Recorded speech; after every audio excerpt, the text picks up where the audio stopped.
हो डूबी रहती थी मैं प्यार में तेरे, कैसे बताऊं अब क्या हाल है मेरे, कैसे बताऊं अब क्या। हरे कृष्ण, मैं हूं अनुज शर्मा। राधे कृष्ण, मैं हूं जयदीप। हम सब जानते हैं भगवान श्री कृष्ण को। सबके अपने अपने रास्ते हैं उनको प्राप्त करने के, अपना अपना मार्ग है, अपना अपना भाव है। उनसे वार्तालाप करने का तरीका अलग हो सकता है, बात करने का तरीका अलग हो सकता है, भाव प्रकट करने का तरीका अलग हो सकता है, उनकी आराधना करने का तरीका अलग हो सकता है, लेकिन सारे मार्ग पहुंचते हैं भगवान श्री कृष्ण तक।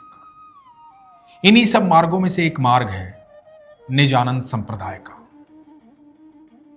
उनके जरिए हम जानते हैं कि कृष्ण कौन है, कृष्ण कहाँ है, इस समय कृष्ण कहाँ है और कृष्ण की दुनिया कैसी है और कैसे ये सब जाना, कैसे ये सब प्राप्त हुआ। आइए जानते हैं इस विषय पर जयदीप भाई से।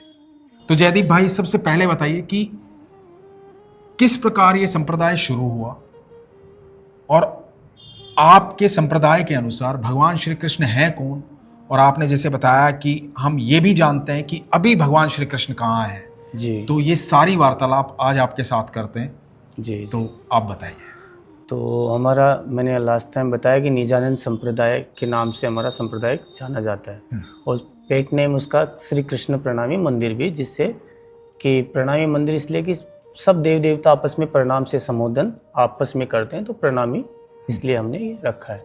तो हमारे सबसे पहले हमारे जो गुरु थे वो देवचंद्र जी नाम था उनका, जिन्होंने 12 साल की उम्र में, 16 साल की उम्र में अपने घर को त्याग के और भगवान की परीक्षा में निकले। तो 40 साल ध्यान साधना करने के बाद 14 साल कंटिन्यू एक जगह पे बैठ के भागवत सुना। तो उसी भागवत सुनते हुए लास्ट 14 साल की उम्र जो हुआ कंप्लीट, तब उनको साक्षात दर्शन देके कृष्ण जी ने उनको दर्शन दिया। तो उन्होंने पूछा कि भाई मैं कौन हूँ बताओ। तो बोले आप मेरे आत्मा के पति हो, पर आप ही बताओ कौन हो। तो बोले मैं किशोरी स्वरूप में हूँ और तुम यहाँ संसार में खेल देखने आई हो। तुमने वहाँ खेल मांगा था परम धाम में, तो उस खेल के लिए सब सखियाँ यहाँ आई हुई है। तो सबसे पहले तुम यहाँ पे आए हो इन सखियों को जगाने के लिए। तो अच्छा, ऐसा ये खेल है कि ये संसार में हम खेल खेलने के लिए आए, तो ये बात है, तो तुम अब सबको जगाओगी। तो बोले मैं कैसे जगाऊंगी। तो ये ठाकुर जी ने महाराज जी से कहा, महाराज जी से कि आप किशोरी स्वरूप में यहाँ आई है, आपको खेल खेलना था, तो आप यहाँ आइए और बाकी सब किशोरियों को, बाकी सब सखियों को हाँ, आप जगाएंगे। जी ठीक है। मतलब राधा जी की अंगना है ये, राधा जी है खुद साक्षात उनको बताया कि तभी ठाकुर जी, वो जुगल है, वो कभी अलग नहीं हो सकते जी। तो इनके अंदर आके विराजमान हो गए ठाकुर जी जोश रूप में। तो फिर उन्होंने बोला आगे का काम, बोले मैं आपको गाइड करती रहूंगी और मैं सब सखियों को आपके सामने खुद भेजती रहूंगी, बस आपको बताना है उनको कि भाई तू ये संसार में क्यों आई है, कहाँ जाना है, उसके बारे में बताना है। तो उन्होंने अपनी जितने भी साल रहे, तो उन्होंने 312 सुंदर आत्माओं को उन्होंने जगाया।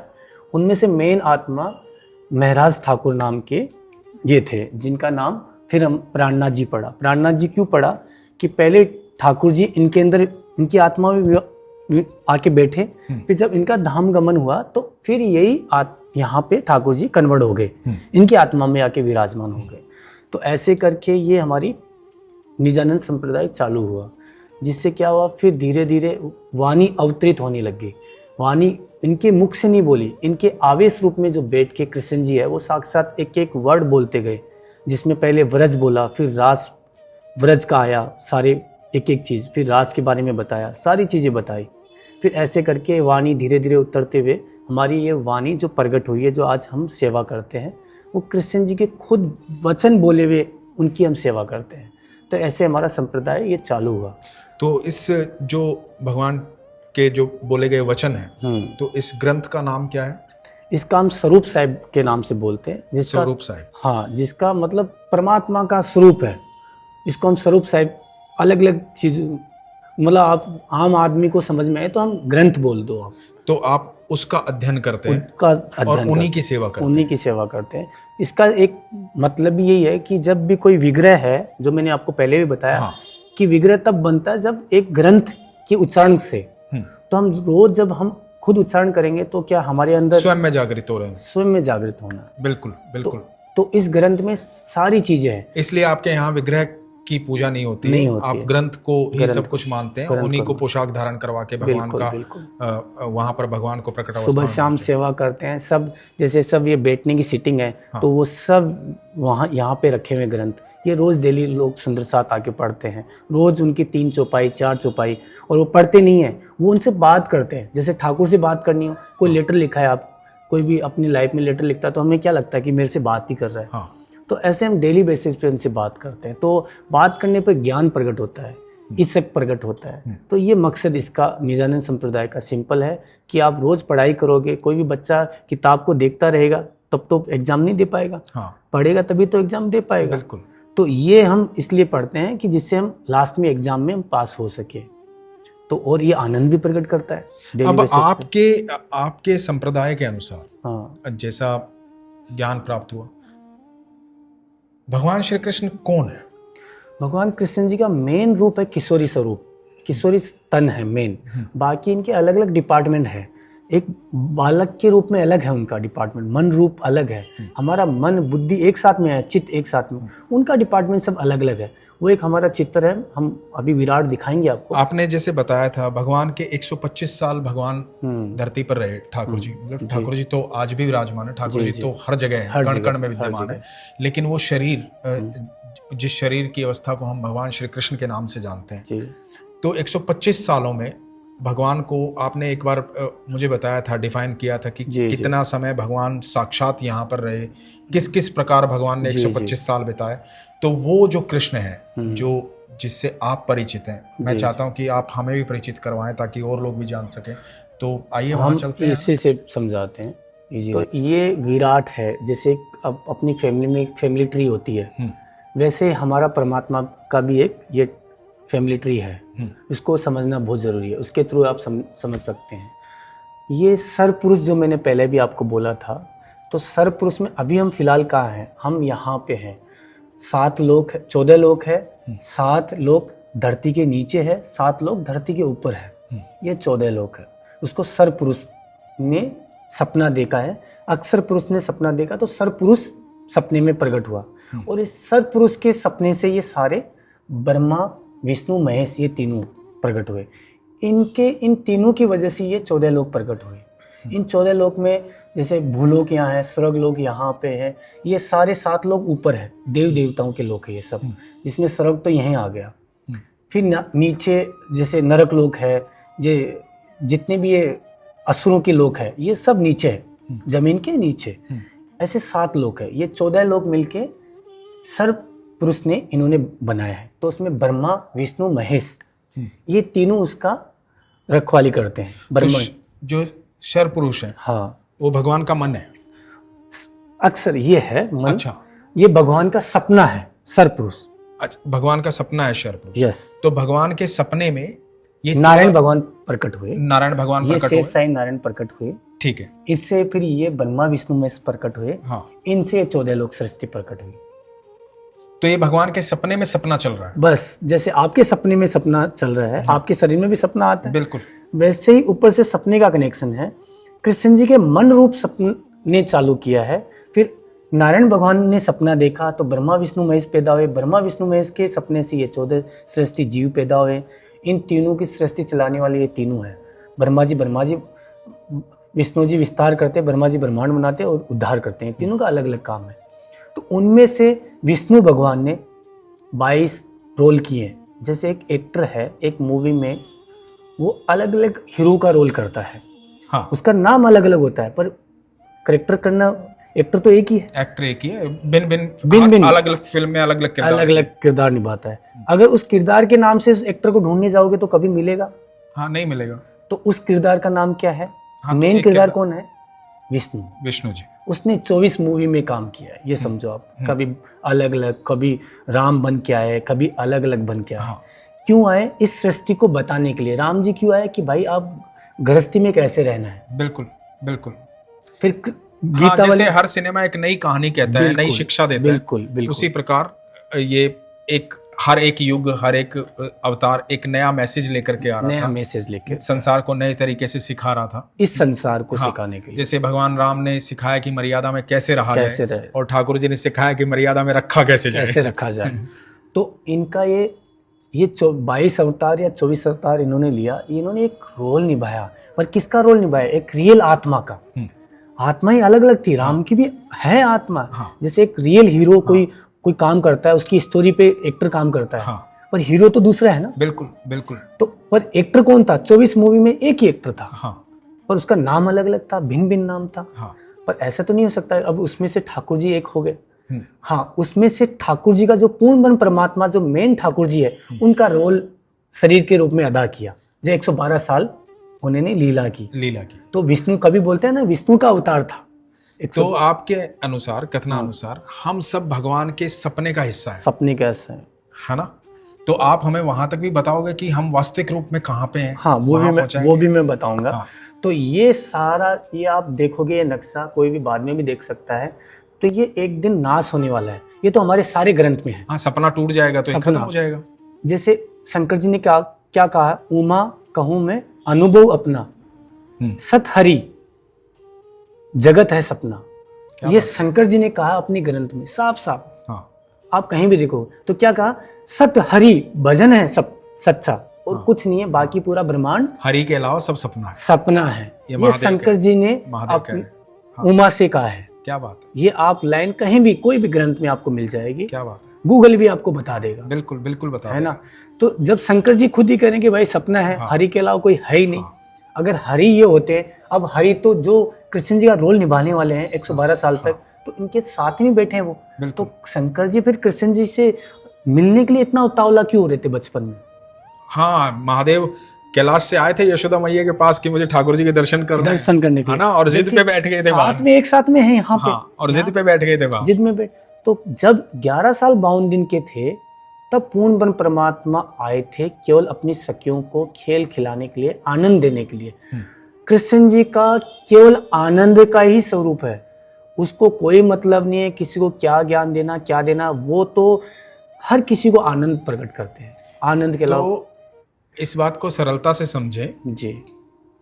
तो 11 साल 52 दिन तक जी जो भगवान श्री कृष्ण पृथ्वी पर रहे जी, वो कोई किरदार नहीं था, वो स्वयं परमेश्वर थे। स्वयं परमेश्वर थे। वो किसी फिल्म का हिस्सा नहीं थे। वो जो 24 फिल्में आप बता रहे हो, है ना, वो 24 किरदार जो हैं, उन किरदारों से अलग स्वयं ठाकुर जी खुद थे, विराजमान थे 11 साल 52। जी जी जी, ठीक है। तो ऐसे ही इसीलिए महादेव देखने आए उनको। इसीलिए महादेव नहीं तो बाद में भी वो 112 साल रहे, क्यों नहीं गए? कभी आया आपने, तभी का अनुभव क्यों था?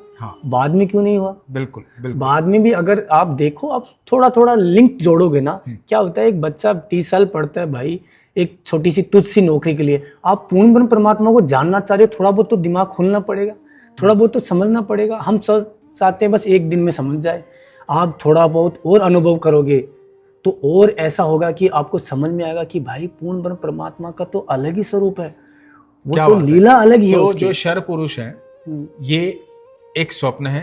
जैसे ही ये स्वप्न टूटेगा, ये 14 लोक समाप्त हो जाएंगे। और ये जो आप जिस स्वरूप के लिए पब्लिक पागल है, हाँ, ये भी समाप्त हो जाएगा। ये समाप्त हो जाएगा। वो तो वही है, जैसे आपने 1 लाख कमाया, 5 स्टार होटल में गए, 1 लाख खत्म, आपको वापस वहीं लौटना पड़ेगा जहां से आया हूं मैं। सच बात है। वही बात है। बिल्कुल सच बात है। तो ये जो 14 लोक के जितने भी देवी देवता है, हाँ, ये आपको यहाँ के लिए हेल्प कर सकते हैं, पर आपको जन्म मरण से नहीं छुटकारा दे सकते। उसके लिए तो ठाकुर के पास ही आपका मन को सुखी नहीं कर सकते। करेक्ट। आपको 10 गाड़ियां दे सकते हैं, 50 घर दे सकते हैं, पर आप फिर भी दुखी रहोगे, है ना। तो ये 14 लोग तो ये है। ठीक है। ये 14 लोग में सर पुरुष का ये काम है। ठीक है। अब हम आते हैं कृष्ण जी का मन रूप, सर अक्षर। अब ये कृष्ण जी का मन रूप है, वो मन का स्वप्न है, और ये स्वयं मन है। ये सब कृष्ण जी का साक्षात मन है। अब ये क्या करता है, ये परम नाम है पूरा, जहाँ कृष्ण जी खुद रहते हैं। हाँ। ये परम नाम के अंदर ही मन रूप है। यहाँ से जमुना जी निकलती है, यहाँ से प्रकट होती है। ये खुद मन रूप रोज कृष्ण जी किशोरी स्वरूप, जो अपन जिस कृष्ण जी की बात कर रहे हैं, उनका स्वरूप क्या है? किशोरी। 20 से 22 साल। हर बच्चे को यहाँ पे इस संसार में कौन सी एज पसंद है, आप बता दो। हाँ, यही किशोर अवस्था। किशोर अवस्था, इसके न नीचे का पसंद है न ऊपर का पसंद है, तो उनका वो रूप है। वो रूप में क्या होता है, आनंद ही आनंद होता है। तो रोज कृष्ण जी का ये मन रूप इनके दर्शन करने यहाँ आता है, चांदनी चौक बोलते हैं इसको। यहाँ से रोज इनसे जोश लेता है उनके दर्शन करके। और इस मन का क्या काम है, हजारों ब्रह्मांड, ये एक ब्रह्मांड है, ऐसे हजारों ब्रह्मांड है। ये 2 मुख वाले विष्णु जी है, 4 मुख वाले हैं, 8 मुख वाले, अपना ब्रह्मांड तो बहुत छोटा है। बिल्कुल, हाँ। ऐसे अनंत, इनका अनंत सपने हैं। इस सपने में एक क्या फायदा हुआ इस युग में, इसमें अलग अलग ग्रंथों में बताया कि अब ये 28वां कलयुग चल रहा है, उसमें एक क्या फायदा होने वाला है। ये सर्वपुरुष क्या करता है, क्राउड इकट्ठा करता है। आत्माएं तो बहुत सारी है। अब देखो आप 500 सालों में कितने संत हुए, आप अंगुली पे गिन सकते हो। हाँ, अंगुली पे गिन सकते हो ना? बिल्कुल, महान संत जितने हुए हैं। अंगुली पे। तो क्या जो बाकी के लोगों को आप समझाने जाते हो तो वो समझते क्यों नहीं है? क्योंकि उनकी आत्मा एज ए क्राउड के रूप में आई है। और जो मेन आत्माएं हैं, जो जाग गई, जो आपकी बात सुन के आकर्षित हो जाती है, जागती है, वो आत्माएं मेन आत्माएं हैं। बाकी तो उनको एंटरटेन करने के लिए, उनकी हेल्प करने के लिए आई है इनके रूप में।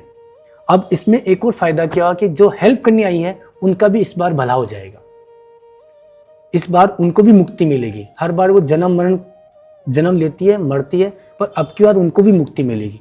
ये 28वें कलयुग का ये मेन कारण है, क्योंकि इसमें पूर्ण ब्रह्म परमात्मा खुद आए हैं, इसके वजह से इनको सौगात दिया है। स्वयं ठाकुर जी ने जन्म लिया है, खुद जन्म लिया है। तो ये 28वां कलयुग चल रहा है। ये 28वां कलयुग चल रहा है।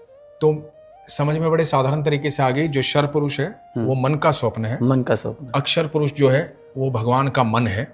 हाँ, अक्षर पुरुष मन है, भगवान का मन है। Yes. अब चलते हैं अक्षरातीत की तरफ। अक्षरातीत की हाँ। तरफ। ये अक्षरातीत यहाँ पे सिंहासन पे बैठे हैं। हाँ। उनको हम परमधाम बोलते हैं। सर अक्षर अक्षरातीत, ये स्वयं ठाकुर जी, ये स्वयं ठाकुर किशोरी रूप में राधा कृष्ण जी यहाँ बैठे हैं। हर एक चीज का देखो, आज कोई घर बनाता है तो उसको हम क्या बोलते हैं कि भाई तुम घर बना के दे दो, चार्ट बना के देता है, पर घर वैसा का वैसा बनता नहीं बनता। उसने स्टडी की, उसका नॉलेज है। वैसे हमारे गुरु महाराज ने 40 साल साधना की, ठाकुर जी बैठे तो वो साधना में परमधाम जाते थे यहाँ बैठे बैठे। और वहाँ पे जो परमधाम, हमारा जो घर है वो कैसा है, उसकी सारी, जमुना जी कहाँ बहती है, यहाँ से जमुना जी निकलती है, यहाँ जाके विसर्जन होती है। यहाँ 7 घाट है, यहाँ फूल बाग है, यहाँ फूल बाग है, नूर बाग है, पशु पक्षी ये सब है। उसकी चित्र में परमधाम की उस तरफ है, हम वो भी दिखाएंगे पब्लिक के लिए। तो वो सारी हमारे ग्रंथ में लिखा है कि भाई तुम्हारा तन कैसा है, तुम क्यों आए, रीजन क्या बना। रीजन ये बना कि सर्व पुरुष माया का रूप है, मन रूप ब्रह्मांड बनाता है।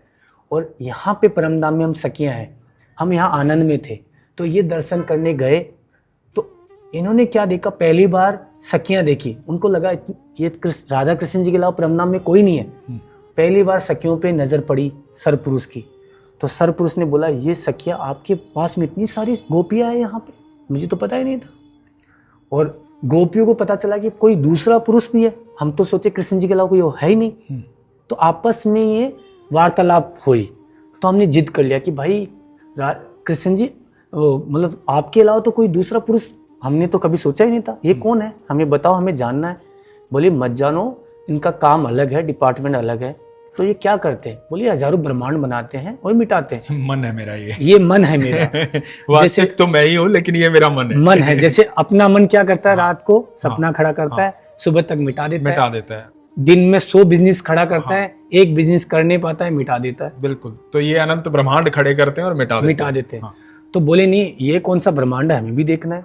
अरे भाई मत देखो, दुख का ब्रह्मांड है। तो इनको देखना था कृष्ण जी का रास, मन का, और गोपियों को देखना था माया। क्या बात है, आपस में ये कोऑर्डिनेशन हुआ, तब आके हम यहाँ संसार में आए। मीरा जी को देखो, आज आपकी बात से मैं सोच रहा हूँ कि मीरा जी कहाँ तक भगवान के पास पहुंची हुई थी, कि मीरा जी का ये कथन था कि इस अनंत ब्रह्मांड में पुरुष एक ही है, बिल्कुल, बाकी सब गोपियां हैं उसकी। गोपियां। तो आप सोचो कि मीरा जी ने ईश्वर को कितना प्राप्त कर लिया था, कि वो गहन ज्ञान जो है, जो नहीं कोई जान पाता, वो उनको पता था कि पुरुष एक ही है। तो अब क्या है कि हमें हर सन का पता है कि इस टाइम पे कृष्ण जी कहाँ हैं। इस टाइम पे कृष्ण जी तीसरी भौम में 12 से 3 बजे तक रेस्ट करते हैं।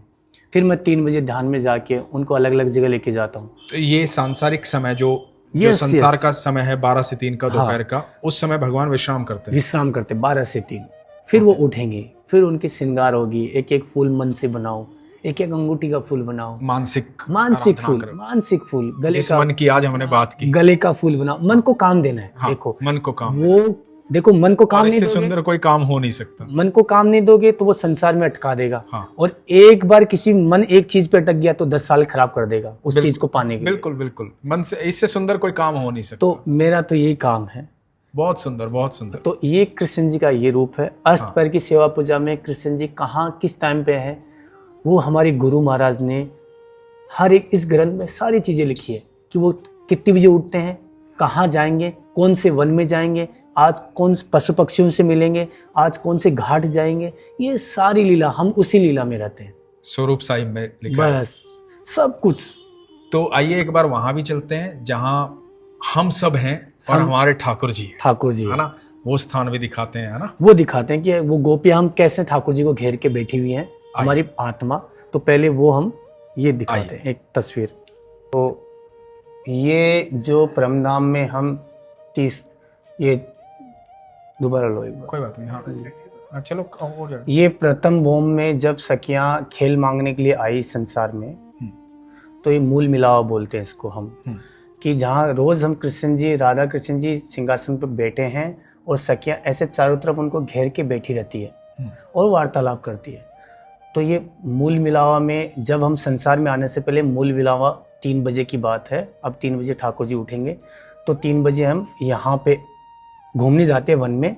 पर हम वन में घूमने नहीं गए उस दिन हमने बोला कि हमें तो संसार देखना है। तो फिर हम पहली भूम में मूल मिलावे में आके ठाकुर जी को घेर के बैठ गए कि आज हमें ठाकुर जी कहीं नहीं जाना है, आप तो हमें बताओ वो पुरुष कौन था जो आपके दर्शन करने आता था, जो आपका मन रूप है, जो ब्रह्मांड बनाता है, हम उसके बारे में जानना चाहते हैं और उस ब्रह्मांड में जानना चाहते हैं हम। तो बोले वो मन रूप है मेरा, वो हजारों ब्रह्मांड बनाता है, तुम वहां जाओगे बड़ा पीड़ा है, वहां पे बहुत तकलीफ है। बोले हमें तो जाना है। तो ऐसे करके इस यहाँ से परमधाम से खेल चालू हुआ। तो सखियां ऐसी बैठी है, तो बोले कि आप खेल में जाओगे तो आप हमें खेल कैसे दिखाओगे। बोले आपका मूल तन तो यहीं बैठा रहेगा मेरे को घेर के, बस आपकी सुरता जाएगी। जैसे कभी कभी कोई आप किसी से बात करते हो, शरीर से वो खड़ा है, पर आप बोलते भाई तुम मेरी बात सुन रहे हैं, क्योंकि उसकी सुरता, उसका मन कहीं और कहीं चला गया।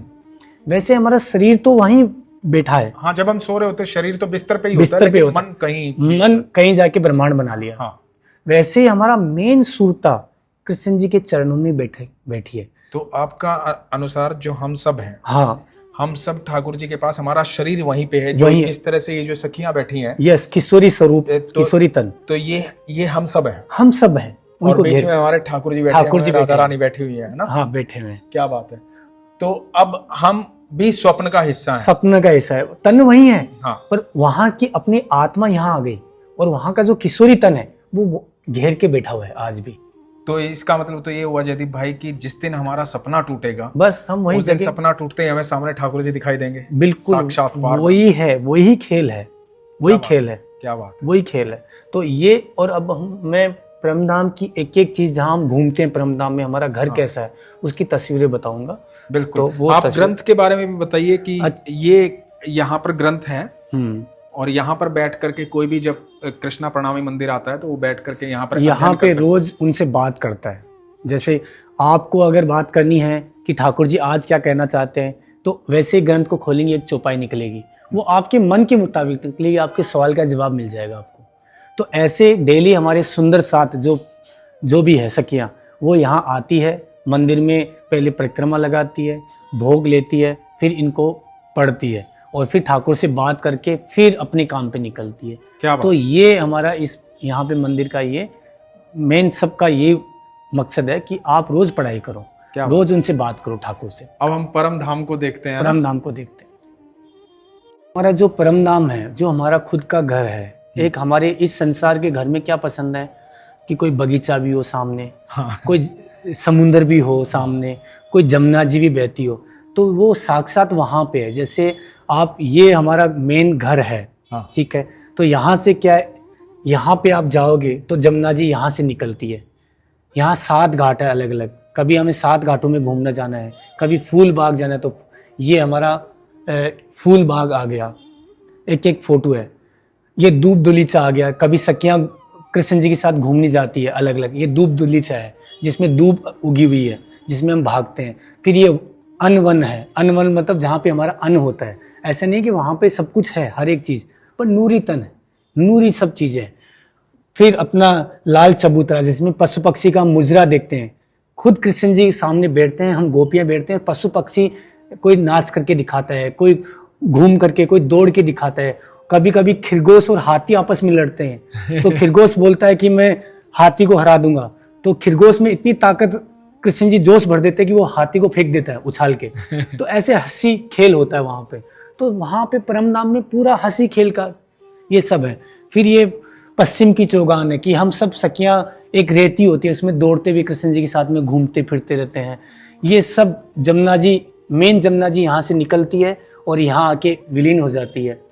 तो ये सारे वहाँ परमधाम के नक्शे हैं। फिर माणिक पहाड़ है। माणिक पहाड़ कैसे है कि वहाँ पे झूला 12,000 बोम से झूलते हैं हम, 12,000 बोम से, और ऐसे झूलते हैं जैसे कोई 12,000 बोम से कोई झूला झूलेगा तो कितना आनंदित होगा। तो ये सारे वहाँ पे लीलाएं, हम एवरीडे उनके साथ अलग अलग दिन जाते हैं और उन लीलाओं का आनंद लेते हैं। फिर हौज कोसर ताल जाते हैं, वहाँ पे मच्छियों, जो वहाँ की मच्छी है, मछलियाँ हैं, उन पे बैठ के हम सवार करते हैं, उनके साथ लीलाएं करते हैं, उनके साथ में कृष्ण जी, उनके साथ में हम दौड़ते हैं। तो ये सारी लीलाएं वहाँ परमधाम की है। फिर अलग अलग बट पीपल की चौकी है, वहाँ पे झूला, अलग अलग झूले, ये सारे परमधाम के नक्शे हैं। और ये नक्शे ऐसे नहीं बने, ये हमारे गुरु महाराज वहाँ परमधाम जाते थे, वहाँ देखते थे, तब जाके वो इस ग्रंथ में हर एक चीज़ लिखी है। वैसा का वैसा ये बना है। मतलब गुरु महाराज जो थे, हाँ। गुरु महाराज ने मानसिक भाव से इन सारे स्थान पर गए, विजिट किया, फिर इनका वर्णन स्वरूप साहिब में किया जी, वाणी में किया, हम वाणी में किया कि भगवान ऐसे स्थान पर रहते हैं, हम ऐसे जगह हम रहते हैं, हम सब रहते हैं, हम सब गोपियों के रूप में वहाँ ठाकुर जी के पास रहते हैं। तो हमारा वास्तविक स्थान जो है वो ये है, परम धाम है। बिल्कुल। और हम सब परम धाम से आए हैं, बिल्कुल, क्योंकि हमारी इच्छा थी, हम भगवान को कह रहे थे कि हमें वो मन का कार्य देखना है, माया देखनी है, आपकी उस स्वप्न में हमें भी जाना है, तो इसलिए हम स्वप्न में आए। और हम अब जो है इस अवस्था में हम भगवान के स्वप्न का एक हिस्सा है। बिल्कुल बिल्कुल। और जिस दिन ये स्वप्न टूटेगा हम हमारे ठाकुर के पास होंगे। बिल्कुल, हम वैसे ही होंगे जैसे हम बेड पे लेटे हैं। और इस स्वप्न में भी हम अपने किरदार को बुन सकते हैं अपने कर्मों के द्वारा। बिल्कुल बिल्कुल, है ना। और इसमें एक और क्या फायदा होगा, अभी हमें पता चल गया, जब तक पता नहीं होता, जैसे मैं आपको बताता हूँ, जो बहुत सारे पाप करते हैं लोग,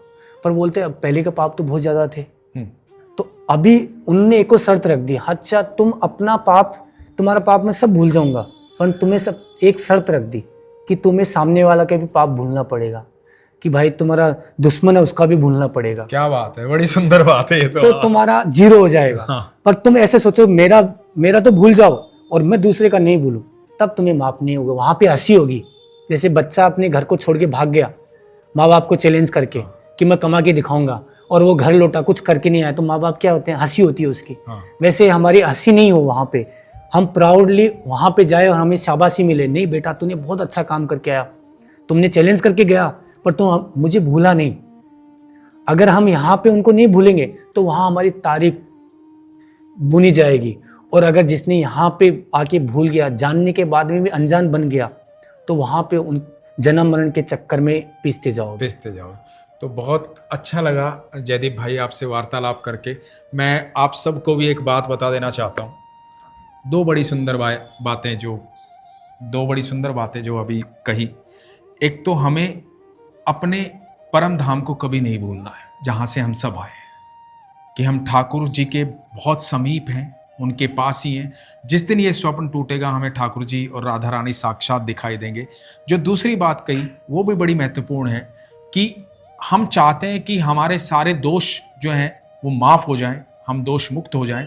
तो हमें पहले, जब हम किसी एक का दोष माफ़ करेंगे तब हमारा एक दोष भगवान माफ़ करेंगे, है ना। बिल्कुल। तो ये प्रक्रिया जो है हमें अभी से शुरू कर देनी चाहिए। उसमें सब आ जाते हैं, हमारे दुश्मन भी, दोस्त भी, सब आ जाते हैं। हम सबका एक एक दोष माफ़ करें और हमारा एक एक दोष वहाँ से माफ़ हो जाएगा, और जब हम संपूर्ण पवित्र हो जाएंगे हम भगवान को साक्षात देख पाएंगे। बस उनके चरणों में बैठे हैं, हाँ। ज़्यादा टेंशन नहीं है। बिल्कुल। तो बहुत अच्छा लगा जयदीप भाई वार्ता करके, हमारी वार्ताएं फिर जारी रहेंगी आगे, और बड़ा आनंद आया। तो एक बार बस मैं ये चाहूँगा कि आप जो भी आप और ज़्यादा जानना चाहते हैं तो स्वरूप साहिब का पाठ करें, पढ़ें, जानें, और कृष्णा प्रणामी मंदिर में जाएं। और कृष्णा प्रणामी मंदिर जो है हिंदुस्तान में बहुत सारी जगह हैं, 800 मंदिर हैं। 800 मंदिर है, और नाम से ढूंढोगे वहाँ पे आपको गाइडर भी मिल जाएगा, पुजारी के रूप में मिलेगा कोई भी। और यहाँ पे सब, आपको एक और चीज़ मैं बोलना चाहता हूँ कि हमारे यहाँ पे जितने भी लोग हैं वो सब फैमिलियर ही है। ऐसा नहीं कि आपको घर बार छोड़ के साधना करनी है, नहीं भाई। आप अपनी गृहस्थी जीते हुए, गृहस्थी का काम करते हुए आप डेली बेसिस पे आपको साधना करना है। हाँ। तो ऐसा कुछ नहीं है कि आपको घर बार छोड़ के भागना है। तो एक बात और जान लो, ये स्वप्न है हमारे ईश्वर का, टूट जाएगा। दुख है, सब खत्म हो जाएंगे, कुछ भी स्थिर नहीं है। स्थिर सिर्फ कौन है? हमारे परम पिता परमेश्वर ठाकुर जी स्थिर। बस। तो ख्याल रखिए अपना, खुश रहिए, अपने विश्वास को मजबूत रखिए। हरे कृष्ण। हरे कृष्ण। हो डूबी रहती थी मैं प्यार में तेरे, कैसे बताऊं अब क्या हाल है मेरे, कैसे बताऊं अब क्या हाल है मेरे, तेरे इश्क बिन नहीं चैन, कैसे कटे ये दिन रैन, कैसे कटे ये दिन रैन, तेरे इश्क बिन नहीं चैन। हो जामे इश्क में संग पिया के, अरस परस सुख पाती रही हूँ, इश्क नजर में डूबी थी जब मैं, ऐसे लगे कि जैसे मैं ही नहीं हूँ, मदहोशियों के सुख कैसे मैं पाऊं पिया, मदहोशियों के सुख कैसे मैं पाऊं, आते हैं याद अब वो जी नहीं पाऊं, आते हैं याद अब वो जी नहीं पाऊं, तेरे इश्क बिन नहीं चैन, कैसे कटे ये दिन रैन, कैसे कटे ये दिन रैन, तेरे इश्क बिन नहीं चैन। हो इश्क पिया मैं खुद को भिगो कर, लाड में तेरे मैंने सब कुछ है पाया, लाड नया ये अब कैसा लड़ाया, सुध बिसराई मैंने इश्क गमाया, हुक्म की हिकमत ऐसी दिखाई पिया, हुक्म की हिकमत ऐसी दिखाई, बैठी वही हूँ पिया नजर न आए, बैठी वही हूँ पिया नजर न आए, तेरे इश्क बिन नहीं चैन, कैसे कटे ये दिन रैन, कैसे कटे ये दिन रैन, तेरे इश्क बिन नहीं चैन। हो इल्मे इश्क से लज्जा जो पाई, पीड़ है ऐसी सही जाए ना जुदाई, बाणी ये तेरी मुझको रुलाए, कैसे कहूँ ये कितना दर्द दे जाए, तड़प तड़प के पिया तुझको पुकारूं, तड़प तड़प के पिया तुझको पुकारूं, आजा के आजा अब तो गले से लगा लूं, आजा के आजा अब तो गले से लगा लूं, तेरे इश्क बिन नहीं चैन, कैसे कटे ये दिन रैन, कैसे कटे ये दिन रैन।